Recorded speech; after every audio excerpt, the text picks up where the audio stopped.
Hey there team, welcome back. Barry Watson here, Wild Mountain Man. Great to see you again on another action-packed video where we're going to have a bit of a BG focus on staying alive. Now we all know the high importance of staying safe while out camping, hiking and tramping. However, when you're by yourself, it's even more important because when you're in a group, you can rely upon others. But now when you're by yourself, everything is solely dependent on you. And so what I want to do today is to have a look at some ways in which you can keep safe while out solo tramping or camping. So if you're ready, let's go. When planning a trip, make sure the track is well marked or one that you've done before in a group or you're very familiar with. And of course, always adjust your trip to the weather forecast, the terrain, and comfortably give yourself more than enough time to be able to do it within. And also make sure that you have a very realistic understanding of your technical and physical ability and that the trip you're planning won't stretch you beyond your own comfortable limits. When camping, think through possible campsites you could stay at, especially if you get tired or bad weather rolls in and you have to change your intended destination.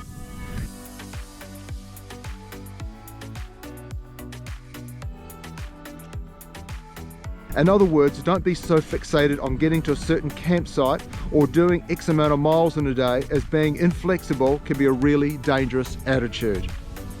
And it's also really important to let one or two people know exactly what you're doing, where you're going, and your estimated time of return. If you're going past, like in New Zealand, a dock hut, it's also very good to be able to write in the book your intentions.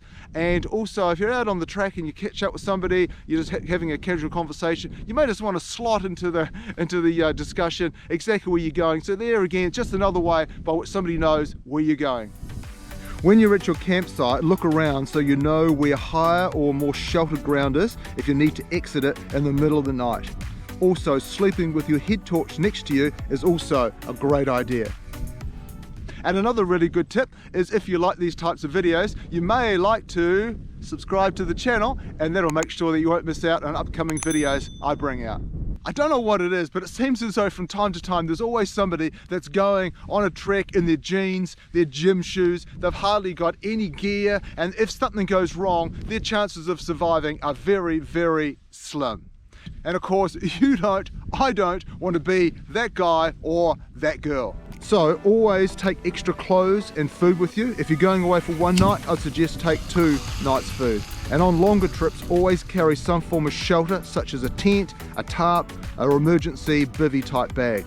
Taking a cell phone with a track app is a good idea. However, always add multiple backups to it, such as a printed map of the area you're going into, a compass, a personal locator beacon, and or an in-reach type device, and always take a good equipped first aid kit.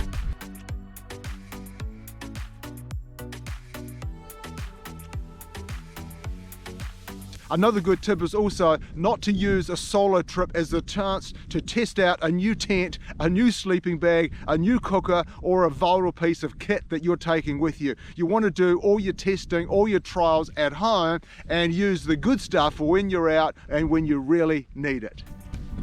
When you're out backpacking, there's 3 things that are your enemy, and they are being cold, getting wet, and very strong wind. If you get any 2 of these, you want to ensure that you have the right clothes and gear that you can quickly get into to keep you warm and dry. As a general rule, the temperature will drop approximately 7 degrees Celsius every 1,000 meters you climb, and the air temperature will fall 2 degrees Celsius for every 10 k's of wind. One of the first things you've actually got to overcome when you go wild camping by yourself, and that is just noises, because you hear a noise in the middle of the night. Oh, what's that? Oh, what's that over there? And it can be a bit daunting and somewhat a bit nail binding and a bit nervous. However, the good thing is you do grow in confidence over time. If you've ever watched on TV the crash investigation programs where a plane's gone down and investigators have gone in and they've worked out why the plane crashes, and the outcome generally is exactly the same outcome and reasons why somebody will get lost or get seriously hurt in the outdoors, and that is, it's generally not one reason that caused them to have the accident. It's generally a list of things and multiple things that have happened that they haven't done properly that has caused the accident to happen in the first place. And although you can never stop having an accident, whether you're by yourself or with a bigger group, what you can do is make sure that you've got the right equipment, you've got the right clothes, you've planned appropriately, you've told other people, you've done all the things that I've talked about, and even others that you'll no doubt have a checklist on. So I thank you for your time today. Hope you've enjoyed it. If you haven't subscribed, please do. If you'd like to comment, you can do that as well. And until I see you in the next video, always stay safe, stay strong. See you in the next one, team. Bye.